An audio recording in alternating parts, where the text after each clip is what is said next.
মার্কা দিয়ে তিনি নির্বাচিত হয়েছিলেন। তার আগে আওয়ামী লীগ থেকে কুশাগঞ্জ বোমা হামলার পরে তারিখটা আমার মনে নাই, সেক্রেটারি সাহেব কত তারিখ বিএনপিতে যোগদান করেছিলেন? 2004 সালের 4 সালের যে কোনো একটা তারিখে মাসে উনি যখন আওয়ামী লীগের দুঃসময়, সেই সময়ে উনি ঢাকঢোল পিটিয়ে বীরগঞ্জ সরকারি উচ্চ বিদ্যালয়ে জনাব খুরশিদ জাহান হকের নেতৃত্বে বিএনপিতে গিয়েছিলেন। বিএনপি থেকে এলডিপি থেকে জাতীয় পার্টি থেকে জাতীয় পার্টি করে করে রাস্তায় যখন উনি আদাব সালাম কম পান, তখন বিগত নির্বাচনে দেখা গেছে উপজেলায় আমাদের আজকের এমপি সভাপতি সাহেব মাছ মার্কায় নির্বাচন করেছিল, উনি করেছিলেন চাকা মার্কায় ঘোরার আগে।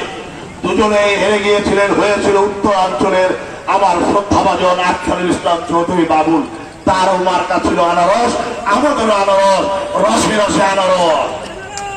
সাথী বন্ধুরা, বিগত নির্বাচনের আগে নির্বাচনে যখন ঘোড়া মার্কা নিয়ে উনি উপজেলা চেয়ারম্যান দাঁড়ালেন, তার আগে আজকের এমপি, তখনকার সভাপতি, এখনকার সভাপতি, আজকের আলহাজ জাকারিয়া জাকা, আমি ছিলাম, আর 7 নম্বরের চেয়ারম্যান গোপাল চন্দ্র দেব ছিল।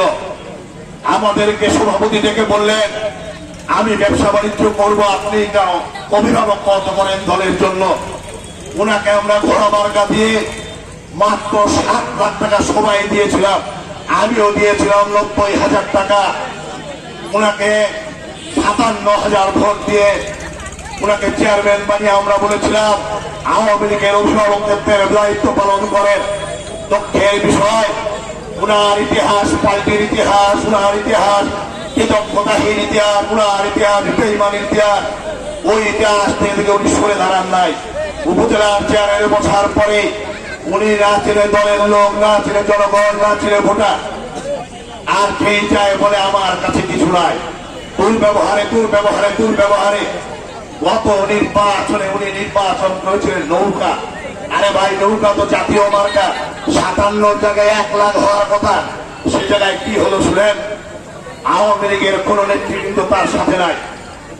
বিগত নির্বাচনে আমাদের সর্বজন শ্রেষ্ঠ ওই সময়কার পূজা উদযাপন পরিষদের সভাপতি 7 নম্বর ইউনিয়ন মোহনপুর ইউনিয়নের বারবার নির্বাচিত চেয়ারম্যান জনাব দীনেশ চন্দ্র মহন্ত, উনি দাঁড়িয়েছিলেন কিনে দোয়া কলম নিয়ে। দেখা গেল উনার পক্ষে সবাই নেমে গেল এবং বলতে বাধা নেই, সনাতন ধর্মের মানুষ উনাকে ভোট দিয়ে জিতিয়ে দিলেন। কিন্তু কি হলো দুঃখের বিষয়, ওই লোকটি এমন ধূর্ত, কোন বলে, কোন অর্থে, কোন ক্ষমতায় সেদিনের নির্বাচিত দীনেশ চন্দ্র মহন্তকে উনি চেয়ারম্যান নির্বাচিত হলেন। তার আগেও কথা আছে, ওই নির্বাচনে উনি ধোয়া তুললেন রাম লক্ষ্মণ সীতা, কারণ দীনেশ বাবু গোবিন্দ চেয়ারম্যান উনি তা। এরকম সাম্প্রদায়িক ধোয়া তুলে ইসলাম বাঁচাও রক্ষা করো বলে উনি অনেক জামাত বিএনপির ভোট নিলেন। নেওয়ার পরে উনি চেয়ারে বসলেন এবং চেয়ারে বসার পরে প্রথম উনি জাতির শ্রেষ্ঠ সন্তান বীরগঞ্জ মুক্তিযোদ্ধা কমান্ডার, সাবেক কমান্ডার কালীপদ রায়কে বীরগঞ্জ সরকারি উচ্চ বিদ্যালয়ের মাঠে এমপি প্রোগ্রামে মারতে উদ্যত হয়েছিলেন। সেদিন আমি এবং আমাদের এমপি মহোদয় দাঁড়িয়েছিলাম সামনে। হায় রে বেঈমান, হায় রে অকৃতজ্ঞ, হায় রে দুষ্ট, আপনি বীর মুক্তিযোদ্ধার গায়ে হাত তুলতে যান। আর দীনেশ চন্দ্র মহন্তকে আমাদেরকে সাম্প্রদায়িক গালিগালা করা শুরু করলো। এইভাবে 5 বছর যায়, আর উনি ভোটের সময় আসে। এবার যাবে কোথায়? এবার বীরগঞ্জের মানুষ জেগেছে। সাথী ও বন্ধুরা, আজকে আমি বিশ্বাস করি, আপনি কি চাকরি বা ভর্তি পরীক্ষার্থী? আপনার কি ফ্রি গাইডলাইন, ফ্রি অনলাইন পরীক্ষা ও ফ্রি সাজেশন প্রয়োজন?